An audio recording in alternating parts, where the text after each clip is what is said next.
Hi అండి, నమస్తే. Welcome to నేత్ర వ్లాగ్స్. ఈ వీడియోలో మనము డ్రాగన్ ఫ్రూట్ ప్లాంట్కి ఫ్లవర్ వచ్చిన తర్వాత పాలినేషన్ అనేది ఏ విధంగా చేయవచ్చు, అలాగే పాలినేషన్ చేయడం వల్ల లాభం ఏంటి, పాలినేషన్ చేసిన తర్వాత మనకి ఎన్ని రోజులకి ఫ్లవర్ ఫ్రూట్గా మారుతుంది అనేది ఈ వీడియోలో తెలుసుకుందామండి. ఇంతకు ముందు వీడియోలో మనము ఎక్కువ ఫ్లవరింగ్ రావాలి అంటే ఏం చేయాలి అనేది అయితే వీడియో ఉంది, అదొకసారి చూడండి. ఎండ్ కార్డ్లో ఇస్తాను.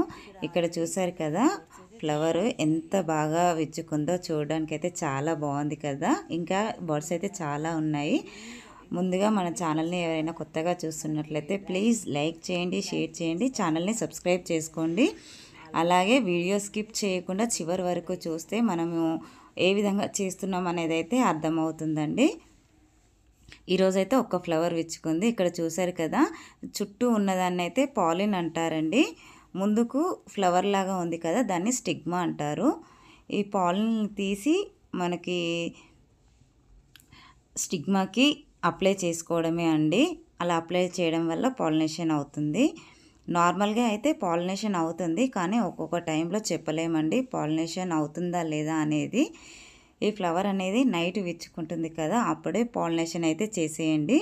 ఇక్కడ చూసారు కదా, చుట్టూ ఉన్న పాలిన్ని మనకు ఇయర్ బడ్ సాయంతో ఇలా అంటే మొత్తం కూడా బౌల్లో పడిపోతుంది. ఇప్పుడు దాన్ని మొత్తం తీసి ఆ స్టిగ్మాకి అప్లై చేసుకోవడమేనండి. నైట్ పాలినేషన్ చేయకపోతే ఎర్లీ మార్నింగ్ 6 లోపే చేసేయండి. 6 తర్వాత ఈ ఫ్లవర్ అయితే ముడుచుకుపోతుంది, కాబట్టి 6 లోపు వచ్చి చేసేయండి. చూసారు కదండి ఎంత పాలిన్ కలెక్ట్ అయిందో మనకి. ఇదంతా తీసి మనకి ఆ స్టిగ్మా మీద అప్లై చేసుకోవడమే. వీడియోలో చూపిస్తున్నట్టుగా దాన్ని తీసి దానికి అప్లై చేసుకోండి. మనకి ఇయర్ బడ్స్ లేదంటే బ్రష్ సహాయంతో మొత్తం కూడా దానికి అలా అప్లై చేసుకోవచ్చండి.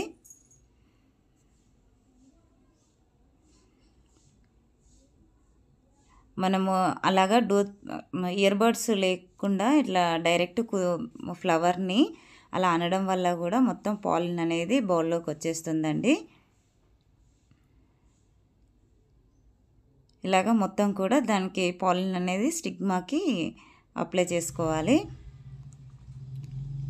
మనకి ఇలా పాలినేషన్ చేసిన తర్వాత ఫ్రూట్ అనేది 30 రోజుల నుండి 35 రోజుల లోపు అయితే హార్వెస్ట్లోకి వస్తుందండి.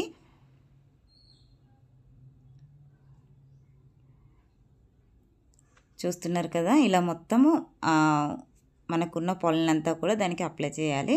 ఇలా కాకుండా ఇంకొక పద్ధతి కూడా అండి. నాకు ఒకటే ఫ్లవర్ వచ్చింది కనుక దానికి ఈ విధంగా చేశాను.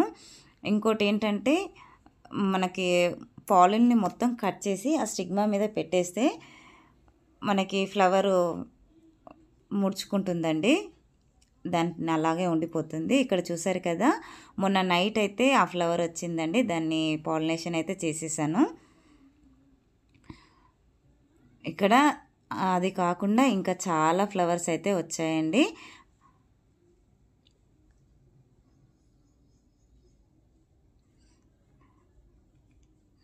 చూస్తున్నారు కదా, అక్కడ లాస్ట్లో ఉందైతే ఒక టూ డేస్లో అయితే విచ్చుకుంటుందండి. ఐ హోప్ ఈ వీడియో మీకు నచ్చిందని అనుకుంటున్నాను. నచ్చితే లైక్ చేయండి, షేర్ చేయండి, ఛానల్ని సబ్స్క్రైబ్ చేసుకోండి. మరిన్ని వీడియోస్ కోసం బెల్ ఐకాన్ని క్లిక్ చేయండి. వీడియో ఎలా ఉంది అనేది ఖచ్చితంగా ఒక కామెంట్ అయితే చేయండి. Thank you for watching.